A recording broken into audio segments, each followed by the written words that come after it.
Hola chicos, ¿qué tal? ¿Cómo están? Bienvenidos nuevamente a CEMOC Virtual, una forma distinta de aprender desde la comodidad de la casa.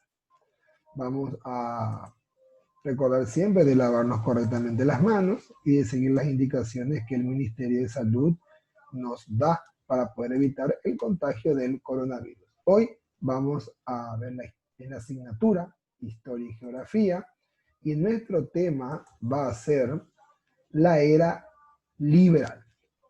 Relaciona los principios liberales y nacionalistas puestos de manifiesto en las acciones de los diferentes gobiernos de nuestro país, en nuestra capacidad, y nuestros indicadores, mencionar características del gobierno liberal, explicar causas de la división interna del Partido Liberal y describir obras del gobierno de los presidentes liberales.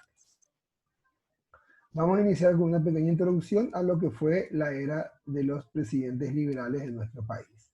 La Revolución de Agosto de 1904 nació como un movimiento popular, pero el control liberal se caracterizó por golpes militares, guerras civiles y hasta una guerra internacional, a tal punto que en 32 años de gobierno hubo 21 presidentes diferentes.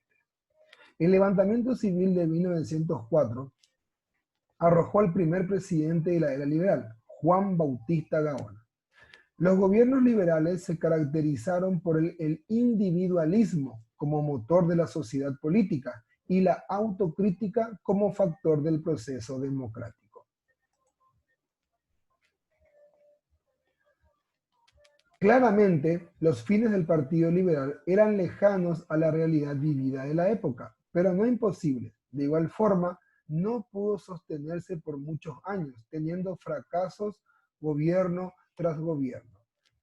La era liberal se caracterizó por sobre todas las cosas por que los mismos liberales se vivían haciendo golpes tras golpes porque no cumplían con las demandas de su grupo o de su entorno. Mientras el Partido Colorado o los colorados estaban viendo la forma de poder retornar al poder y de limar las asperezas entre ellos, los liberales en el poder del Estado hacían lo que querían y si no eran del agrado del otro, automáticamente eran echados del gobierno.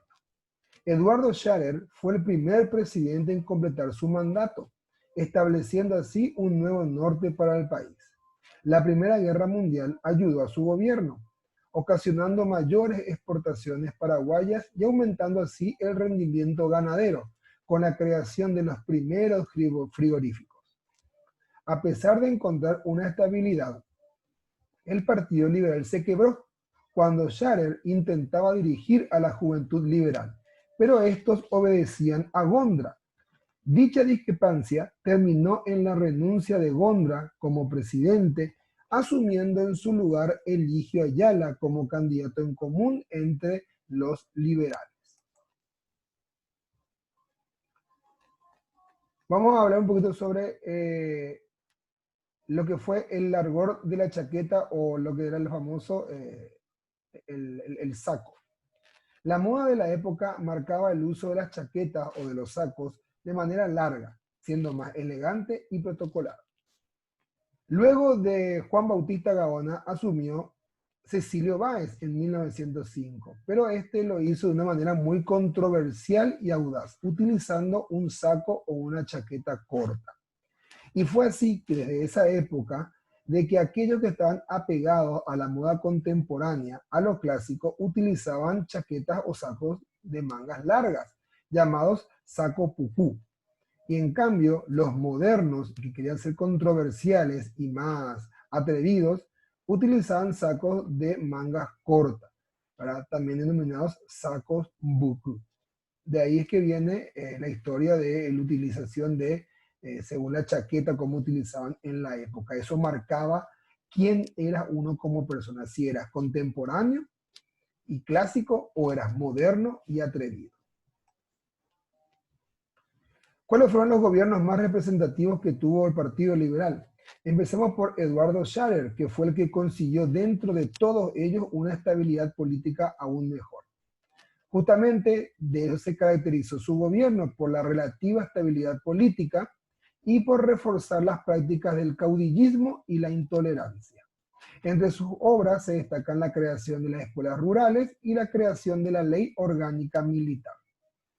Luego viene Rafael Franco, quien logró restaurar la administración pública y la pacificación política, modificó la ley electoral y logró ubicar al Paraguay como tercer país en América en mejor administración pública. Y por último lo tenemos a Eligio Ayala. La honradez, laboriosidad y rectitud fueron el norte de su administración. Ayudó a la reapertura de frigoríficos y a la instalación de ingenios, azucareros y molinos harineros. También fomentó la famosa ley agraria. Y así damos por concluida la clase de hoy y vamos a realizar las actividades del libro de la página 44 y 45. Y para portafolio van a investigar un poco más sobre la fragmentación del Partido Liberal. Van a elaborar un breve resumen y presentarlo en su portafolio. Espero que le haya sido de que sea fructífero la clase de hoy y nos vemos la próxima semana.